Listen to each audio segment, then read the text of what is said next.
How to solve GCash network connection error. So if you want to solve GCash network connection error, first of all, it is important to check your network connection in itself, because most of the times it could just be that the internet connection is working not fine, right? So you can try to switch between Wi-Fi and mobile data.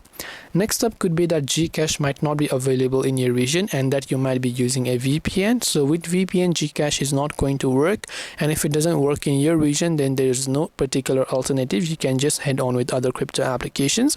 So you want to make sure that you're not using a VPN. If you're still having the issue with the particular GCash app, you can just long press the GCash app icon, tap the I button to come to its app info page. From here you can go to storage, clear cache, and make sure to clear the data. Then simply open up your Play Store or your App Store again. Check if your GCash app is updated to the latest version. If it has updated, make sure to update it. So I hope that this video helped you. If you have got any more questions, feel free to also leave them down in the comment section below.